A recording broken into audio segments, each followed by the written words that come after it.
ಪುರಿ ಜಗನ್ನಾಥ ದೇವಾಲಯದಲ್ಲಿ ರಥಯಾತ್ರೆ ಶುರುವಾಗ್ತಿರೋದು ನಿಮಗೆಲ್ಲ ಗೊತ್ತಿರೋ ವಿಷಯ. ಇವತ್ತು ಈ ದೇವಸ್ಥಾನದ ಕುರಿತು ಒಂದಷ್ಟು ವಿಶಿಷ್ಟ ಮಾಹಿತಿಗಳನ್ನ ತಿಳ್ಕೊಳ್ಳೋಣ. ಇಲ್ಲಿ ಕೇವಲ ಜಗನ್ನಾಥನಿಗೆ ಮಾತ್ರ ಅಲ್ಲ, ಅವರ ಸಹೋದರನಾದ ಬಲರಾಮ ಹಾಗೂ ಸಹೋದರಿ ಸುಭದ್ರೆಗೂ ಸಹ ಪೂಜೆ ಸಲ್ಲುತ್ತೆ. ಪುರಿ ಜಗನ್ನಾಥ ದೇವಾಲಯದ ಮೇಲೆ ಇರುವ ಸುದರ್ಶನ ಚಕ್ರನ ನೀವು ಯಾವುದೇ ದಿಕ್ಕಿಂದ ನೋಡಿದ್ರೂ ಅದು ನಿಮ್ಮ ಕಡೆಗೆ ಮುಖ ಮಾಡಿರುವಂತೆ ಸಂಪೂರ್ಣವಾಗಿ ಕಾಣುತ್ತೆ.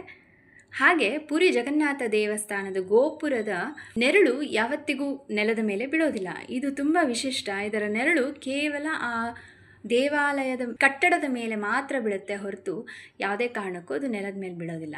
ಈ ಗೋಪುರದ ಮೇಲಿರೋ ಧ್ವಜವನ್ನು, ಸುಮಾರು 215 ಅಡಿಗಳಷ್ಟು ಎತ್ತರದಲ್ಲಿರೋ ಧ್ವಜವನ್ನು ಪ್ರತಿದಿನ ಪೂಜಾರಿಗಳು ಹತ್ತಿ ಬದಲಾಯಿಸ್ತಾರೆ. ಹಾಗೆ ಈ ಧ್ವಜ ಯಾವಾಗಲೂ ಯಾವ ದಿಕ್ಕಿನಲ್ಲಿ ಗಾಳಿ ಬೀಸ್ತಿರುತ್ತೋ ಅದರ ವಿರುದ್ಧ ದಿಕ್ಕಿನಲ್ಲಿ ಹಾರುತ್ತೆ. ಇಲ್ಲಿ ಪ್ರಸಾದನ ಕೂಡ ತುಂಬ ವಿಶಿಷ್ಟವಾಗಿ ತಯಾರಿಸ್ತಾರೆ. ಒಂದರ ಮೇಲೊಂದರಂತೆ 7 ಮಡಿಕೆಗಳನ್ನ ಇಡ್ತಾರೆ. ಆ 7 ಮಡಿಕೆಗಳಲ್ಲಿ ಆಹಾರ ಪದಾರ್ಥಗಳನ್ನ ಹಾಕಿ ಅಡಿಗೆ ಮಾಡುವಾಗ ಮೊದಲನೇದಾಗಿ ಕೆಳಗಡೆಯ ಮಡಿಕೆಯಲ್ಲಿರುವ ಅಡಿಗೆ ಬಿಸಿ ಆಗಬೇಕು ಅಂತ ನಮಗೆಲ್ಲ ಅನಿಸುತ್ತೆ. ಆದರೆ 7ನೇ ಮಡಿಕೆಯಲ್ಲಿ ಮೊದಲು ಅಡಿಗೆ ತಯಾರಾಗುತ್ತೆ. ರಥಯಾತ್ರೆ ಪ್ರಪಂಚದ ಅತಿ ದೊಡ್ಡ ರಥಯಾತ್ರೆ ಅಂತಲೂ ಫೇಮಸ್ ಆಗಿದೆ. ಇಲ್ಲಿ ಲಕ್ಷಾಂತರ ಜನ ಭಕ್ತರು ಪ್ರತಿ ವರ್ಷ ಸೇರ್ತಾರೆ.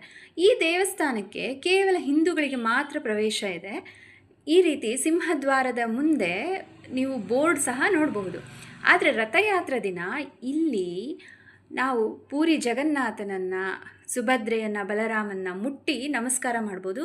ಕೇವಲ ಹಿಂದೂಗಳು ಮಾತ್ರ ಅಲ್ಲ, ಈ ರಥಯಾತ್ರೆಯ ದಿನದಲ್ಲಿ ಹಿಂದೂಯೇತರರು ಕೂಡ ದರ್ಶನ ಮಾಡೋದು, ಮುಟ್ಟಿ ನಮಸ್ಕಾರ ಮಾಡುವಂಥ ಸೌಲಭ್ಯ ಮಾಡಿಕೊಡ್ತಾರೆ.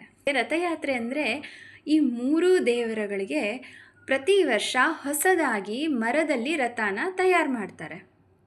ಹಾಗೆ ತಯಾರಾದ ರಥದಲ್ಲಿ 3 ದೇವರ ವಿಗ್ರಹಗಳನ್ನ ಕೂಳಿಸ್ಕೊಂಡು, ಈ ವಿಗ್ರಹ ಸಹ ಮರದಲ್ಲೇ ಮಾಡಿರ್ತಾರೆ. ಈ ವಿಗ್ರಹಗಳನ್ನು ರಥಗಳ ಮೂಲಕ ಗುಂಡೀಚಾ ದೇವಸ್ಥಾನಕ್ಕೆ ತೆಗೆದುಕೊಂಡು ಹೋಗ್ತಾರೆ. ಮತ್ತು ಅಲ್ಲಿ ನಂತರ ರಥಯಾತ್ರೆ ಮುಗಿಸ್ಕೊಂಡು ಮತ್ತೆ ದೇವಸ್ಥಾನಕ್ಕೆ ಬಂದು ತಲುಪಿಸ್ತಾರೆ. ಇಲ್ಲಿ 3 ರಥಗಳಿದೆ ಅಂತ ಹೇಳಿದ್ವಲ್ಲ. ಜಗನ್ನಾಥನ ರಥದ ಹೆಸರು ನಂದಿಘೋಷ, ತಳಧ್ವಜ ಬಲರಾಮನ ರಥ, ಹಾಗೆ ಪದ್ಮಧ್ವಜ ಅನ್ನೋದು ಸುಭದ್ರೆಯ ರಥ ಆಗಿದೆ. ರಥಯಾತ್ರೆಯ ಸಮಯದಲ್ಲಿ ರಥಗಳನ್ನು ಅಲ್ಲಿನ ರಾಜರಾದ ಗಜಪತಿ ರಾಜವಂಶಸ್ಥರು ಶುಭ್ರ ಮಾಡ್ತಾರೆ. ಅದನ್ನು ಒಂದು ಚಿನ್ನದ ಪೊರಕೆಯಲ್ಲಿ. ಇದರ ಅರ್ಥ ಚಿನ್ನ ಆಗಬಹುದು ಅಥವಾ ಯಾವುದೇ ರಾಜ ಆಗ್ಬೋದು, ಯಾವ ವೈಭೋಗಗಳು ಕೂಡ ದೇವರ ಮುಂದೆ ಅವನಿಗಿಂತ ದೊಡ್ಡದಲ್ಲ ಅನ್ನೋ ಒಂದು ಸಂಕೇತದಲ್ಲಿ ನಡೆಸ್ತಾರೆ.